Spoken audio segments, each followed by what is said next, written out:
Hey Raghunath, tell everyone about our Patreon community. Sure, Kastuba. The Wisdom of the Sages Patreon community is an incredible online yoga resource. If you like the type of yoga wisdom and culture we share on the show, then our Patreon community is a great next step. This is a listener-supported podcast, and any level of sponsorship will unlock a wide range of live and archived classes, talks, and even workshops. Raghunath teaches, I teach, and we have a host of other excellent teachers on topics ranging from yoga philosophy, asana classes, storytelling, Ayurveda, kirtan, cooking, meditation, and a lot more. We even have an incredible online Bhakti 12-step recovery group. So if you want to check it out, go to patreon.com/wisdom of the sages. All right, let's get it on. Om Namo Bhagavate Vasudevaya. Om Namo Bhagavate Vasudevaya. Om Namo Bhagavate Vasudevaya.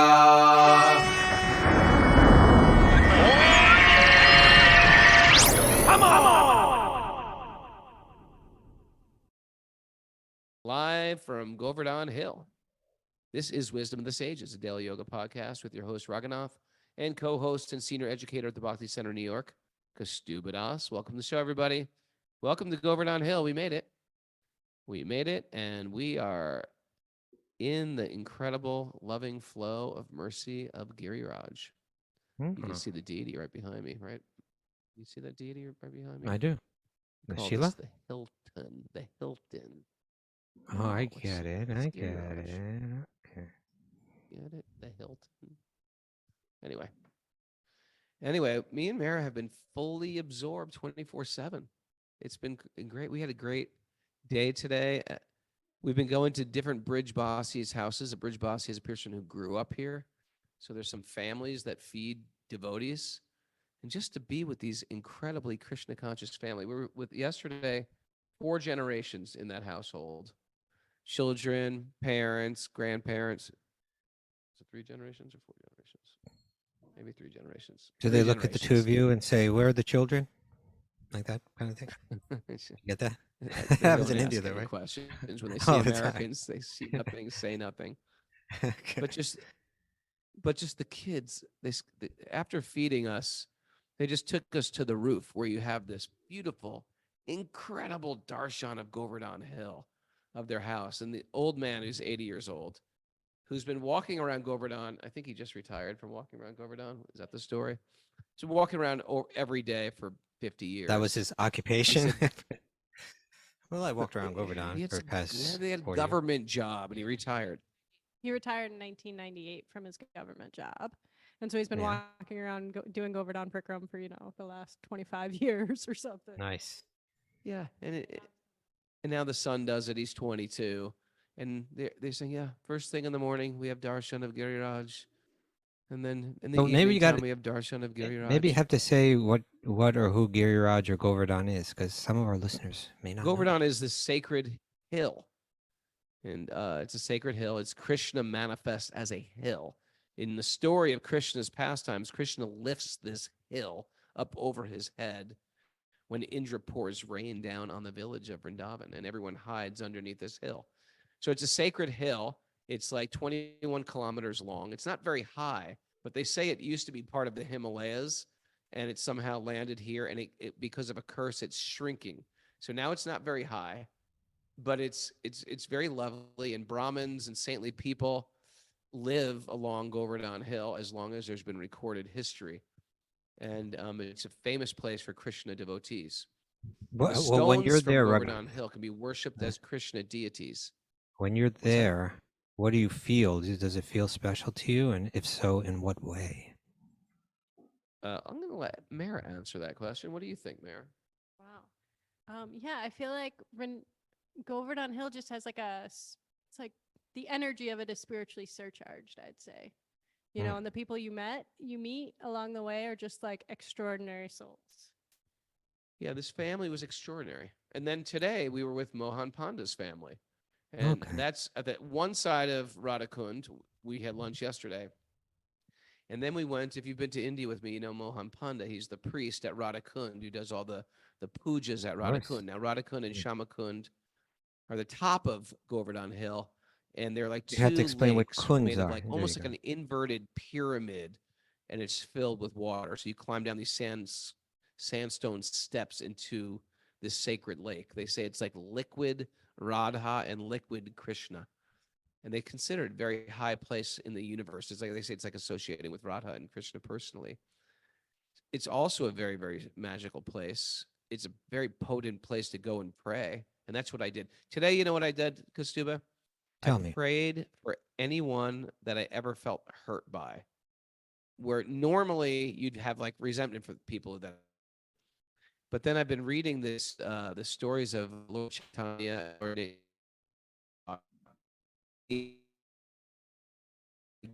studying these pastimes of Lord Chaitanya and Lord Nityananda is chant the holy name, take no offense, and give all other people. The constant of stop offending people, and the perfect example of that is Raghunath? Raghunath? What's that? You're getting all garbled, so I think we may have to ask people to turn off their cameras. Oh yeah, you got to turn off those cameras today. Sorry, I people. had such important things. Okay, turning off the cameras. Hopefully we'll get a stronger connection this way. Everyone, please shut down your camera.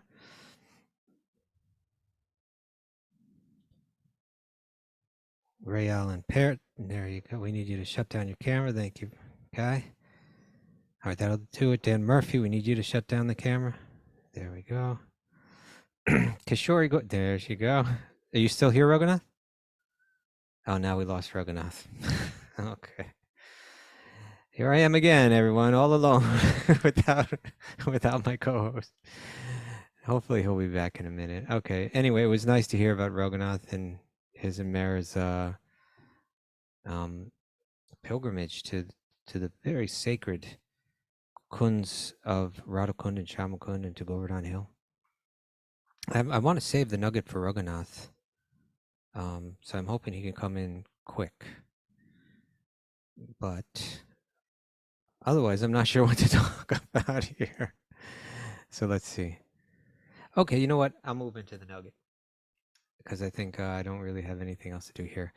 All right, people, you ready? It's a good nugget. And this is from Jane Goodall, who's a beautiful woman who's, of course, people know her for the work that she's done with animals, particularly in Africa. Oh, here comes Raghunath. Here, Raghunath? Greetings. Sorry about that. You back? All right. We're struggling I here. was just starting to get into the nugget, but I hadn't started yet. So, you ready? Okay. So, what were you sharing with us? We were talking about.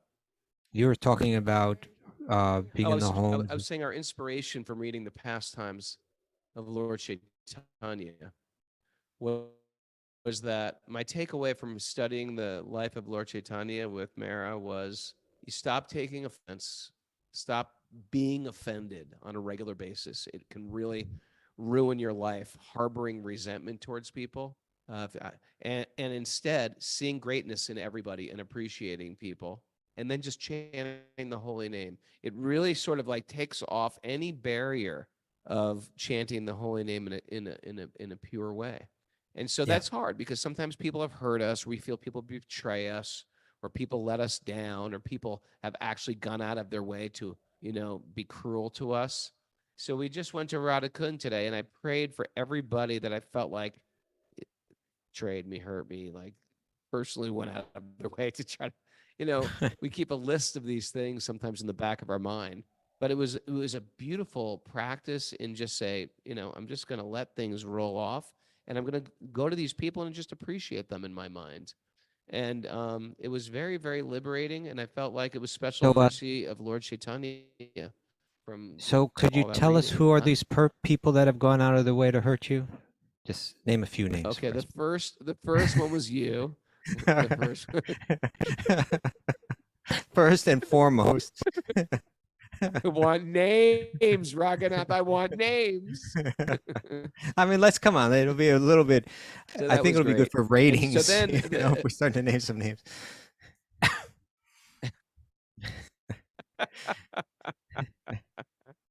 there's, I'm a person that can get on people's nerves. So You I know can what, Raghunath? understand how someone could not like me. I had a or take nugget, me not as- today's nugget, but I had a nugget kind of something that I was holding on for a future day nugget. But I could read it to you right now because it Future relates day to what you're nugget. saying, I think. Because you're saying that Okay. we get caught up in emotions and we get very distracted. Our mind gets very absorbed and distracted in feelings of resentment and being mistreated and so on. And if you let it go, the mind becomes free and open to be able to be absorbed in chanting. And therefore, like you're saying, Sri Chaitanya said, just chant. But if you're chant and you're engaged and your mind's full of these really demanding emotions of resentment, then it's hard to have the mind absorbed when you chant and when you meditate. So this is by someone called, I forget who she is. Maybe some of you know Corey Ten Boom. That's her name, Corey Ten Boom. I think she's a writer, maybe a novelist or something like that. Anyone? Mary, you want to check that out?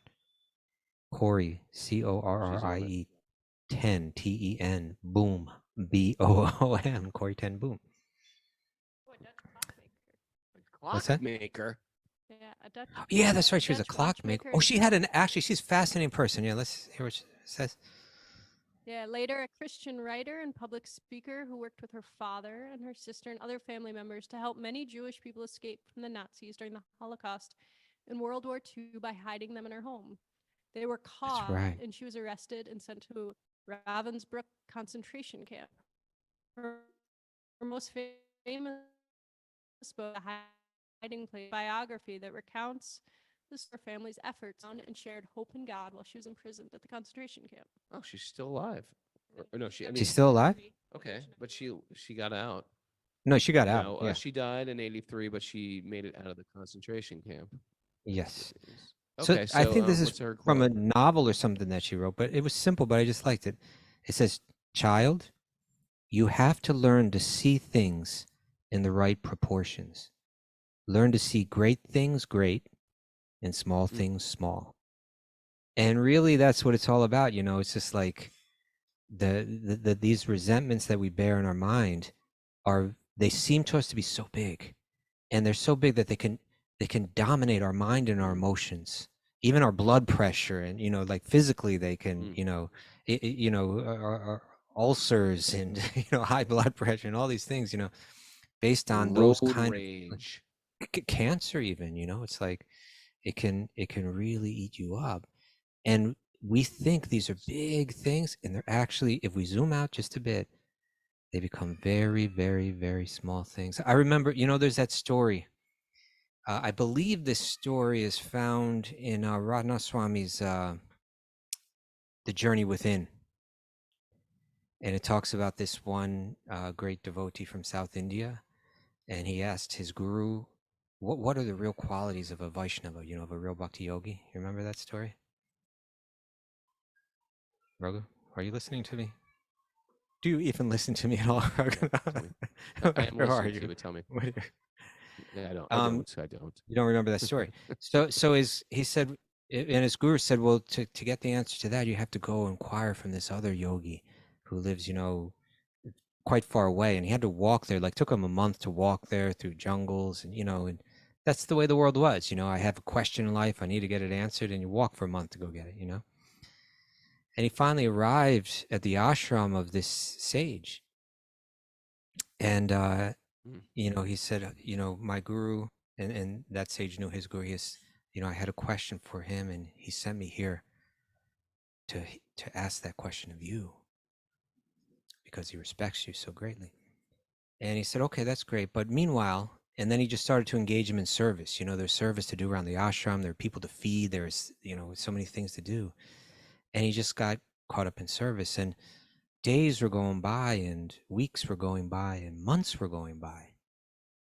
And he Oh, and I think when he first saw me, he said he sent me here with this question, like, what are the qualities of a great soul, of a great yogi, of a great bhakta? And he said, well, I'll answer your question, but meanwhile, take care of this, take care of that. And he engaged him in doing all these different services. And the devotee that went there to ask the question, he didn't complain. He didn't say, well, come on, man, I've just been walking for a month to get here. And I asked my question, you didn't even answer the question. And now you're making me like the gopher around this place, it's like, but no, he had respect for that person, and he saw the answer that he could receive as being something that he would embrace and treasure for his life. He was patient in order to get it. And I think like one day after serving many people prasad, and if I remember correctly, and he served everyone until there was no food left. He didn't even get anything, something like that. And then that sage turned to him and said, you had a question again? And he said, yes. What are the qualities of a great Vaishnava? What are the qualities of a great Bhakti-yogi? And he said, a great Bhakti-yogi is like, and he named 4 different animals, right? Like a rooster, a crane, something, salt, and you. Like you. Yeah, and like you. Yeah, and he said, and then he just walked off. He was like, well, what? Like a rooster? Good night, everyone. Yeah, like a rooster, like a crane, like salt, and like you, like me. Well, that's it. And then he's like, okay, turned around and started walking back. And then when he finally arrived back, after another month of walking back home, his guru said, well, did you ask your question? Did you get there? Did you meet him? Yes, I met him. You were there for quite some time. Well, yeah, he engaged me in service, and and you asked your question. I did ask my question. Did you get your? Yes, he gave it. What was the answer? Well, he said a great Vaishnava is like a rooster, like a crane, like salt, and like me. And his guru was like, oh, that is a good answer. Yes. Oh, it's really, that was worth a walk for sure, And he's like, well, what does it mean? Help me, please, to interpret this cryptic ring to figure this out. Yeah. And so he said, the rooster, I'm hoping I'm remembering this correctly. And if anyone on the chat board wants to correct me if they know this better, but I think the rooster's like, these seeds, animal, the way nature works, right, is animals eat things, they eat food, they eat fruits or vegetables, and there's seeds in those vegetables, and they grow especially well when they pass through the animal, right, and they come out and they're sitting in the fertilizer already, and so there's always lots of seeds in there, and a rooster will go and find a nutritious seed even in the midst of that dung, even in such a unsavory place. It'll reach in and pull out something nourishing and valuable, and so like that, as we move through this world, a wise bhakti yogi, they can find some valuable wisdom, some valuable example, some valuable lesson, even from people or in places that seem totally even maybe of the opposite nature, so that was one thing. Okay. Salt was like, salt is is like, the salt in a dish makes everything in the dish taste nicer, right? It adds flavor. In other words, if you have a khichdi, let's say, and there's inside that khichdi there's rice and there's dal and there's various, let's say there's maybe spinach in there or another vegetable or two. All of those things have their own nice flavor, and someone might taste it and praise, oh, the spinach in here is so delicious. Oh, and the spices that go in there too, whether it's cumin or mustard seeds, where some may say, oh, the taste of the just the way the mustard seeds are roasted, is absolutely delicious.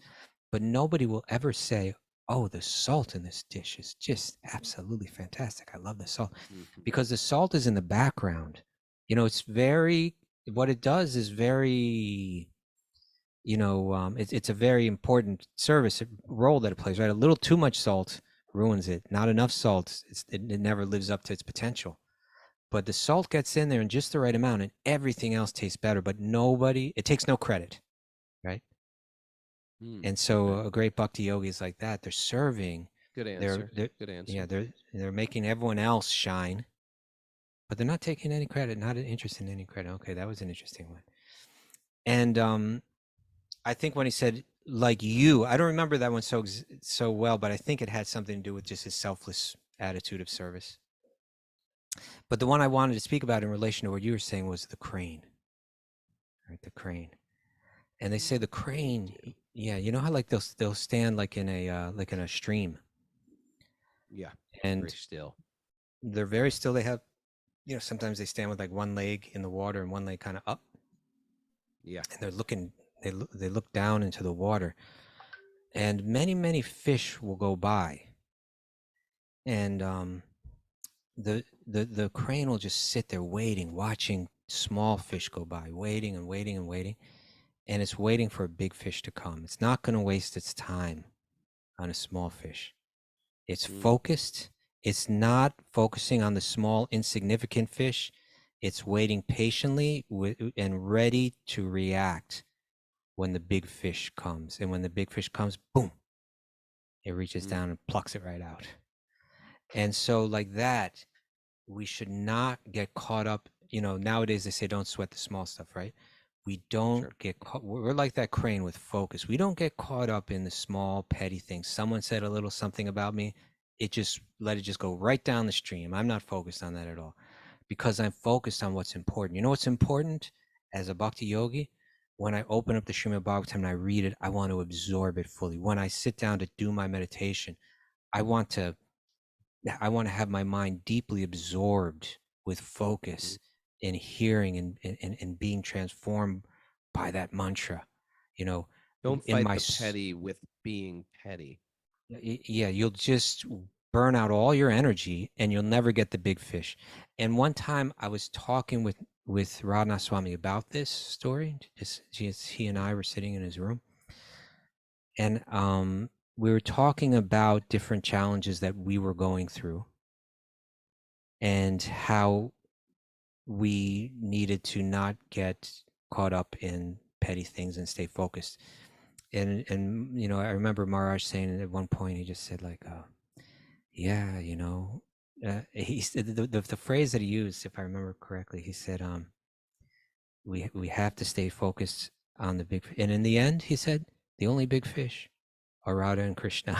It's like in the end, really, just all that matters is our connection with that divine source. Because if we're focused on that, we'll be rightly connected and deeply connected to all existence, and so really the focus, it becomes focused like that. So I like what you're saying was like, you're kind of like purging resentment by offering those prayers, I think, right? And freeing yourself by wishing a person you might resent, by wishing them well, success, good fortune, connection. It sort of completely flips the whole thing. Maya can't have the effect on you any longer, and it clears your mind. It clears your clears mind. it up, and, opens up the space, right? Prabhupada said this other beautiful quote was, Krishna consciousness is so simple if you're simple.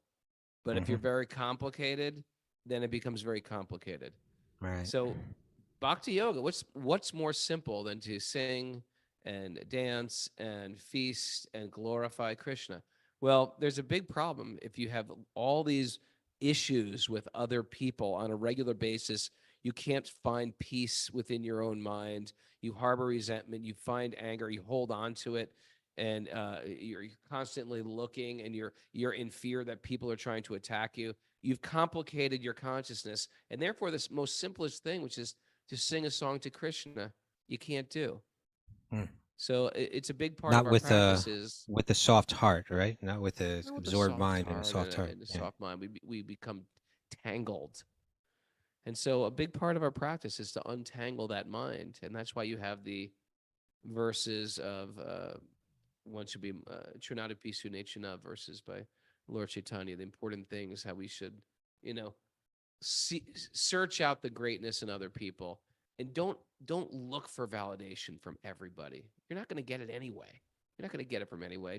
Don't let that be your food. Let the service to other people be your food, and all of a sudden you become incredible. I mean, we're so shocked by the caliber of devotees we're around, and that's another important thing about coming to holy places. You meet this high caliber devotees who it doesn't even make sense to us. They don't even know us. And they were like, and we were on the roof of this house, and it's perfect weather out. It's so divine. And I was like, boy, I could just live right on your roof. And they were like, you If want you to would like stay to. here? You can stay here, but you don't have to sleep on the roof. We'll have a room for you. We'll take care of you. This is your home. I was like, you don't even know us. I could be nuts. Or like Mohan Pandit's daughter kept on saying to me, like, Didi, do not say thank you to me. You are our family. This is your home. Stop saying thank you. You know, Aw. so sweet. It's like we don't have this type of, and this incredible type of faith. I said, what was it like during COVID? Could you go out and could your father go out and make money? And oh no, we had nothing. It exhausted all our savings. And then he was saying, all we had was the blessings of Radharani. We trust that Radharani will do anything. She has our best interest in mind. I firmly believe, I'm only a teenager, but I firmly believe that without Radharani will protect you. But people don't have that faith any longer. Radharani is there for you. I will not engage in all the nonsense people at school are engaging in. Just to hear the faith and the devotion and all the all the Radharani this, Radharani that, how that manifests in the way she's treating us. It's so beautiful. And we didn't even get to speak about Garanganam. oh yeah, then there's a whole nother incredible Russian devotee we met, Look which at was you really guys. beautiful. We went to his house to see his altar. His altar is, this Radha and Krishna deity. And then he's got maybe 100 carved deities, at least 100 of devotees that he worships. Okay. And some of them are, Bhakti Siddhanta, Bhakti Vinod Thakur, Srila Prabhupada. But then there's other living gurus, both in and out of ISKCON. And he's got them 100, almost like little tiny dolls, but carved, where you're like, oh my God, that's Brahmananda. They look like them. They're actually like expensive to make, like little action figures. And they're all like, some are playing harmoniums and some are holding a dunda, a stick. And it's this laid out in this beautiful, it's all decorated in flowers, and a giant Govardhan Shila, the size of my torso. And he just went into this soliloquy, this lecture to us about like Srila Prabhupada has come, and he's just a bunch of young boys, unordinary, extraordinary young boys and girls have come to serve his mission and to spread this transcendental holy name. These lions amongst men and have come to give the holy name all over the world. And it was just like, he was so inspired. And there's something either a new devotee has or a very evolved devotee has. Do you remember when you just became a devotee and you're just like, wow, you just appreciate everyone? Like, I met this guy at the Sunday feast and he knew all about the Bhagavad Gita. And I met this other person at the Sunday feast. He knew all this about the person he was was- like, he know what I memorized mean? all these It's like- verses from it. Yeah. Yeah, but then after a while, you sort of like, you've been around a while. You're like, oh, I know this guy. He's got problems. Oh, I know this guy. He smokes marijuana. I know this guy. I thought he was more advanced than he actually is. Yep. There comes a familiarity, but there's something beautiful in that new vision where you're just appreciating people's good qualities, or you're very evolved and then you just appreciate people on a regular basis and you overlook their shortcomings. So this person, I say it was from a very evolved standpoint. He just had so much loving appreciation for devotees and never let anything ill slip out of his mouth, to the point whereas he worships them every day.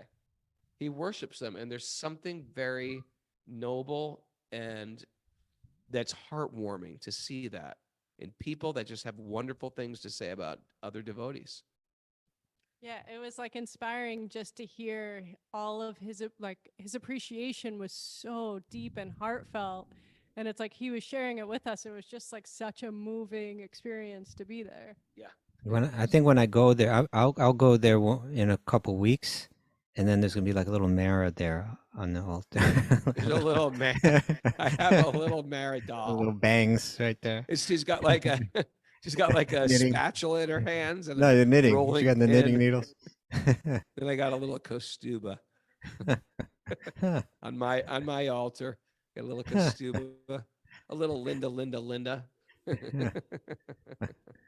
David Charles Wilson. A little DC Tubbs. Krishna. All right. Okay, where are we Raghunath, today? we've been rambling on here. All right, we got to ramble. Me and Mara just Don't freeze up. Don't freeze up on me, Raghu. He comes, he rambles, and then he freezes. And then I'm all alone again. And I don't know if I can go back to my nugget. But I think what I'll do is we'll start to go into the Bhagavatam and hopefully oh, Raghunath, you back? Haribol? Can you see me? Can you hear me? Yeah, I can. Yeah, I can now. You were gone for a while. Can you hear me? Okay.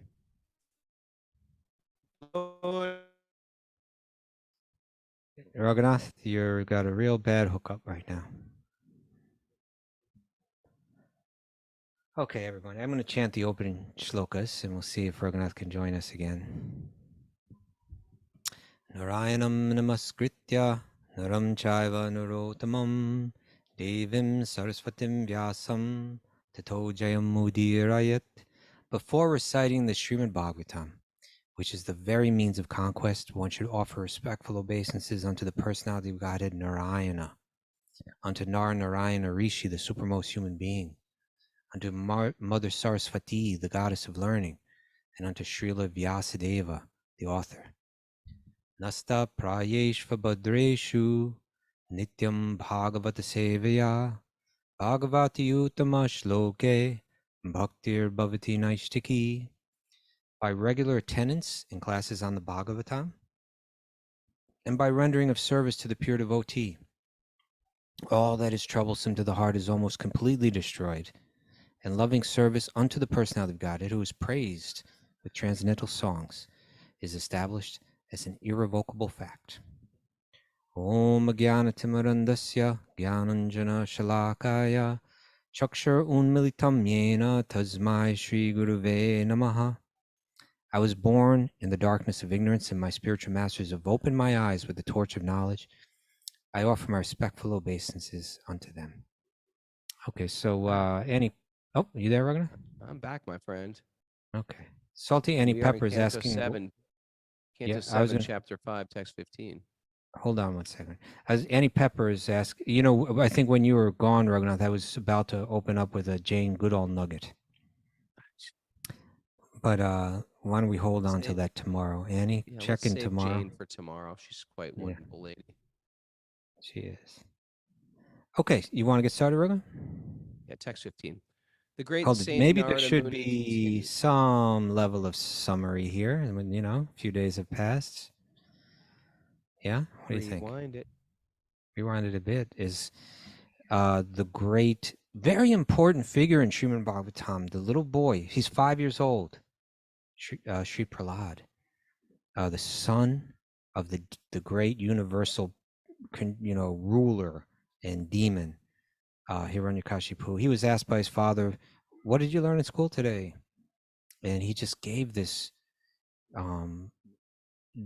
Bhakti-yogi insights about life. You know, these devotional insights.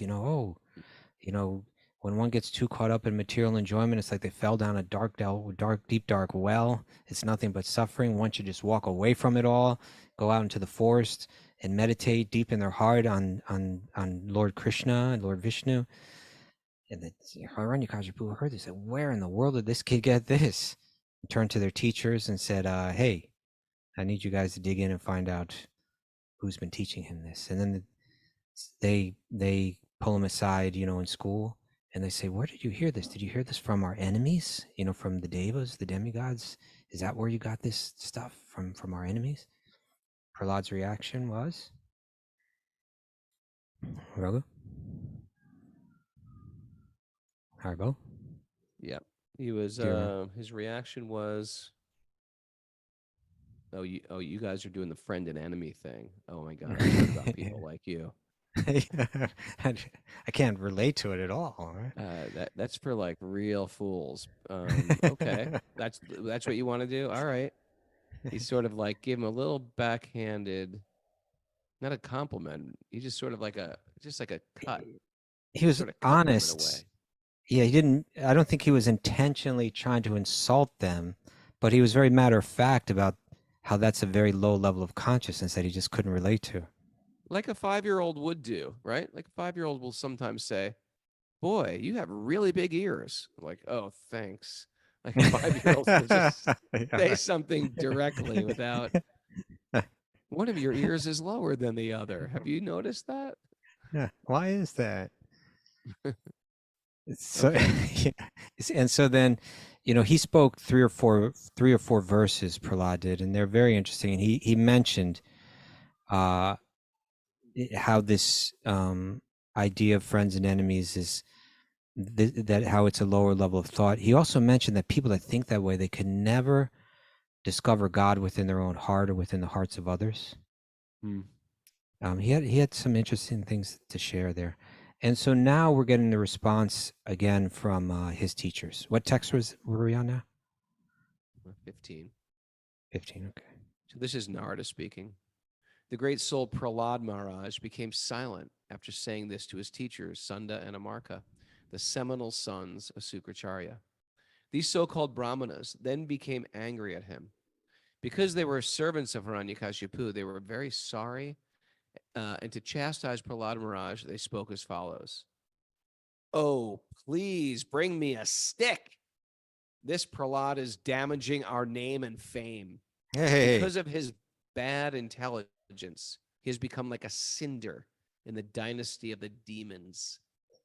Now he needs to be treated by the fourth kind of political diplomacy. Oh, yeah. You're familiar with There's that? 4 types of diplomacy. Yeah. Mary, you know this one? What do you, how do you, what? You know this? I mean, I know the fourth. Yeah. The first one is use your intellect to defeat a person. The second one is you flatter them. You Pacify flatter them them with through kind flattery. words. The third one is you bribe them. And the fourth one is you beat them. These are ways, according to a person's like mentality, that's all they can, that's how you. I think these are also just considered like, this is just kind of like political advice of how, like, if we hear it that way, it might sound like, oh, that's like really barbaric thinking or something. It's like, actually the idea is that force is like the last thing on the list, right? For a political ruler, it should be the last, it should be the last resort. We should, hopefully we can if someone's problematic, out of line, creating, rather than having to use force, there are different ways that you can deal with that person. And so, but they've had it with Prahlad, and they're going right to the fourth one. Yeah. Oh, and Prabhupada wrote some interesting things here in the commentary. What is that? Because it says, because of his bad. Oh no, I'm sorry. Please keep reading. All right. It's this next verse I was thinking of. Text 6:17. This rascal Prahlad has appeared like a thorn tree in a forest of sandalwood. To cut down sandalwood trees, an axe is needed, and the wood of the thorn tree is very suitable for the handle of such an axe. Lord Vishnu is the axe for cutting down the sandalwood forest of the family of demons. And this Prahlad is the handle for that axe. Okay. So you may have a very sharp axe head, and that's a somewhat rare thing. But in order to use it, you need a good piece of strong wood to act as the handle. And they're saying, like, the demons, their dynasty, they're saying it's like a sandalwood forest, right? Sandalwood is like amazing wood, right? Incredible. It's rare and very expensive because it is rare, and it's very fragrant, and it's very cooling. You know, it has such nice qualities, the wood. Even you can just like put a little bit of water on a stone and rub a piece of sandalwood in that water, and you get this fragrant paste. If it's hot in the summer, you put a little of that on your forehead, your body cools down, it has this beautiful aroma. Even if you just have a little piece of sandalwood furniture, or just, you know, something to put on the table, the aroma, you know, is nice in the room. It makes beautiful incense. So many things. So he's saying we're like the sandalwood forest, and this Prahlad, even though Prahlad is the one with the beautiful qualities here, you know, Right, he's they just like a flipped the thorn analogy. tree. Yeah, he's like a thorn tree, but you know, the only thing it's got going for it is it's like hard. You know, his heart seems to be hard towards us. You know, it's not his heart is not hard to them at all. He doesn't see them as enemies, even though he's able to speak directly to their faulty vision. He bears no resentment towards them, but they feel like it is resentment towards them, you know. And they're saying, so he's like this thorn wood that's assisting Vishnu, as you know, to create the axe. So Prabhupada writes this. Trying to kill us, yeah. Prabhupada writes, they compared Lord Vishnu to the axe itself. The axe alone cannot cut a thorn tree. It needs a handle, which may be made of the wood of a thorn tree. Thus, the thorn tree of the demonic civilization can be cut to pieces by the axe of Vishnu Bhakti, devotional service to Lord Krishna. Some of the members of the demoniac civilization, like Prahlad Maharaj, may become the handle for the axe to assist Lord Vishnu, and thus the entire force of demoniac civilization could be cut to pieces. And this is Prabhupada talking about his own vision, you know, like him going to the Western world, and, you know, the sons and daughters of, you know, of people in all kinds of positions that turn this world into the dark place that it is. We're turning to him, you know, going to him, learning about Bhakti Yoga, learning these higher values, and actually becoming part of the instrument of Lord Vishnu to counteract this crazy civilization that we're living in. Interesting, isn't it? Cool. You like that? I did. All right, so here's to 18. Sunda and Amarka, the teachers of Prahlad Maharaj, chastised and threatened their disciple in various ways and began teaching him about the paths of dharma, artha, kama, moksha, or, you know, dharma, religion, economic development, and sense gratification. This is the way they educated him. Yeah. After some time, the teachers... This purport is important. Okay. Would you like to read it, Raghunath? Sure. In this Maybe you verse, could just quickly just speak to this dharma, artha, kama, moksha. Well, in material life, they say in India, these are sort of like the goals of existence. You do some religious work, right? And you do some work in the world to make some money. That leads to the next one, which you get your desires fulfilled. And then finally, moksha, you become free from this world. Okay, so dharma means I act good and I act religious and I do my duties. Artha means the result of that is I gain the good karma, some wealth, you know, and then the kama, my desires can be fulfilled. I can have a beautiful home, a beautiful spouse, you know, beautiful children, because I'm well-to-do now, and I can enjoy life. And then after you live that for some time, then you've kind of seen it for what it is, then you can let it go and move towards moksha, or letting go of everything and becoming free of your material attachments. Yeah, these are the paths of the material consciousness. Okay, so you would like to read the I'm commentary? going to read the purport. Please. In this verse, the words praradam, grahayam, asa are important. The words grahayam, asa, literally means that they tried to induce Prahlad Maharaj to accept these paths of dharma, artha, and kama. People are generally preoccupied with these three concerns without the interest in the path of liberation, moksha. So he's saying generally people are into the religious, pious life, the economic development, and the sense gratification, and they never get around to letting go of everything of moksha. We're lucky nowadays if they're even into the dharma. Yeah, true. People are okay. Hiranyakashipu, the father of Prahlad Maharaj, was simply interested in gold and sense enjoyment. The word Haranya means gold, and Kashipu refers to soft cushions and bedding on which people enjoy sense gratification. The word Prahlad, however, refers to one who is always joyful in understanding Brahman. Prahlad means prasanatma, or always joyful. Prahlad was always joyful in worshiping the Lord, but in accordance with the instructions of Hiranyakashipu, the teachers were interested in teaching him about material things. Materialistic persons think that the path of religion is meant for improving their material conditions. The materialist goes to the temple to worship many varieties of demigods just to receive some benediction to improve his material life. He goes to a sadhu or a so-called swami to take advantage of an easy method for achieving material opulence, right? They'll go to a swami and say, oh, please give me your blessings, right? They sort of like want some good Material fortune, blessing. good luck. Yeah. He goes to, in the name of religion, the so-called sadhus try to satisfy the senses of the materialists by showing them shortcuts to material opulence. Sometimes they give some talisman or blessing. Sometimes they attract materialistic persons by producing gold, right? They'll have some mystic power. Then they declare themselves to be God, and foolish materialists are attracted to them for economic development.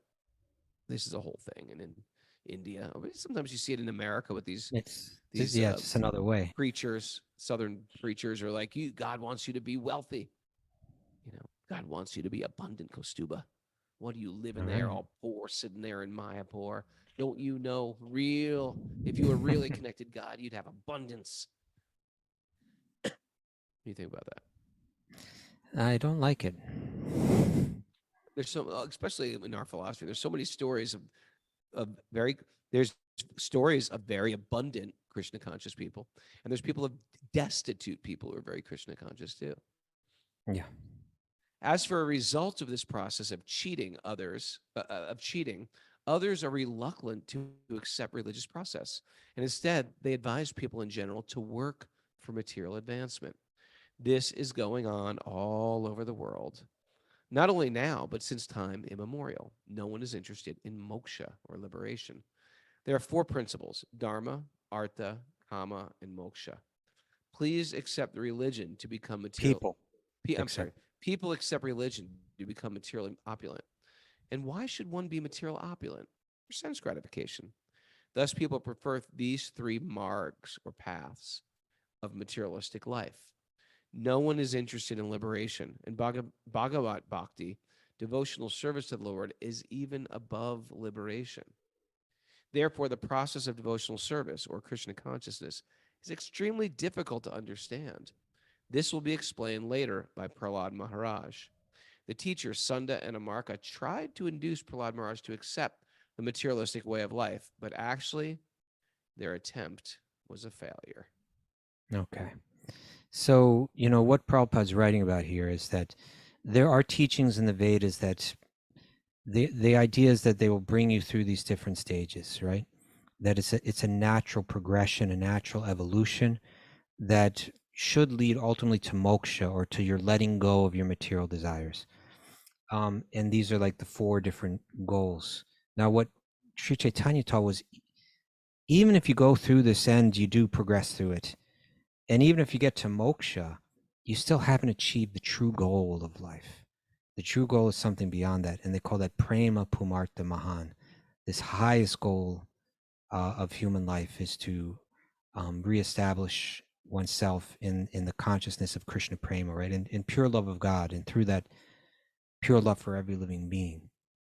And so within that realm of these, particularly the first three, right? Dharma, artha, and kama, people have faith in the teachings of this in the ancient Vedic literature. And because it's like you're going, it's like you're going into a shop that has all kinds of things, and you can take out anything for free, and you just go for something that's petty and insignificant.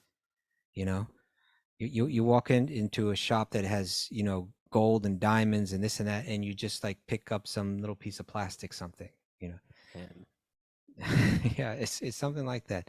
So that we approach the Vedic literature, which can grant something that's beyond this world entirely, something that's even way beyond moksha, that one can reestablish their dormant divine love and feel the deepest ecstasies eternally.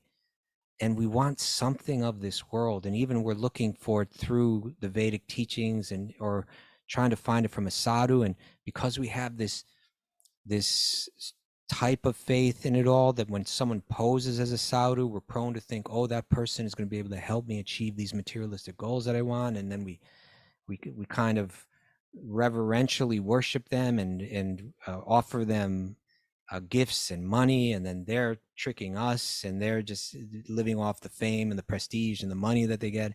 So Prabhupada's pointing out to like just how corrupt it can all become. And you know, some people don't like to hear that. They think, oh, why criticize? But no, it's like, you know, you got to be careful in this world to try to find what's truly valuable. And we should know that, particularly in this age, even the people in the dress of brahmanas, or the dress of sadhus, or the dress of priests, or the dress of rabbis, or the dress of lamas, that external dress doesn't mean anything, you know. And it's very common that their motives are impure, and they really can't deliver us to anything truly valuable.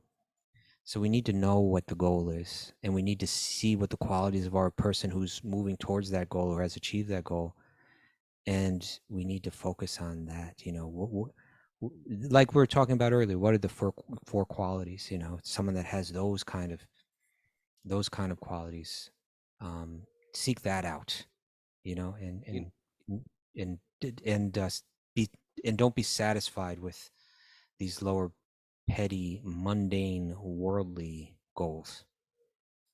you know, we have to become like jewelers. If I was to go into a jewelry shop and said, I want to buy a diamond, if you don't know what a diamond actually looks like, they could sell you anything. Yeah, And yeah, they say, right. oh, this is a really good diamond, and this has no cracks in it, or this And has it's a. a few But we don't fugazi. know. But there is a way to develop discernment, to study gemology, and to really understand, oh, this is what it means. It can't have a crack or a fissure or a tint. That's what makes it a good quality, and that's a good cut of a diamond. So we have to become like that. And that's what studying the Bhagavatam is creating discernment to tell what is bhakti and what is bogus. You know, what is bull and what is bhakti? And we need that. And that sharpens our intelligence and sharpens our discernment. And that's what we need as we are inviting speakers, teachers, educators, gurus in our life to see, where are they getting this from? What are they teaching me? Where are they getting it from? Are they making it up? Are they charming? Are they thoughtful people? Are they getting it from a bona fide disciplic succession? Or are they just like charming people making up interesting stuff? And um, I'm charmed by them. So we're taught how to discern what is a diamond and what is A cubic fugazi. zirconia. Like that. All Fool's right, gold. it's time for takeaway. Fool's gold. I can't believe you didn't go to fool's gold, Ragana. You know what? I should have went to fool's gold. All right, I got good stuff today. Okay. It's amazing that you do these takeaways. I'm not even watching you. I just think you're knitting the entire time. I'm doing both. Let resentment go to absorb your mind in chanting. Let Yeah. it go. Let it go. See things in the right proportions. Let resentments be small and gratitude be large. Okay. Nice. Be like a rooster to pick out the valuable nourishment in the dung. Right Pick out through of the the dung. dung. Find Be nourishment in like the dung. be like salt to enhance all the other flavors in the dish and take no credit. Salty. Salty any Be pepper. like a crane who is patient and ready and focused on the big fish. Be like the crane. Don't burn out your energy on the petty. That's right. Oh, Be like you. Give up your anger to untangle the mind. give it up. You be you. Search What? out the greatness We're in just throwing others. anything out there. I was sorry, No, what was that we last never, one we went there? through everything. We went like a crane. We You went be through you. salt. We never said you. So I'm saying you be you. Oh, you be you. Oh, gotcha. Okay. Get it? Yeah. What was the last one you said, Mara? Search out the greatness in others. Okay. Don't let validation from others be your food. Don't need that for food. Become like jewelers to discern the quality of the Bhakti diamonds. Get one of those eye things that you look through. Yeah. What is the bull and what is Bhakti? Huh. That one just came in and you got it, Mara. That one just came in. Mara's on it. On it today. And Yeah. in the end, the only big fish are Radha and Krishna. There you go. Oh, there you go. Thanks, everybody. Thanks, everybody. Sorry for this erratic schedule, but we're here tomorrow, same time. Looking forward to seeing the crew. Tell your friends. I'm seeing our little Medora here. She's putting on her headphones right now. Yeah. More Vrindavan pastimes will happen tomorrow as we explore Radha Kund, walk around Govardhan, and drink lassies.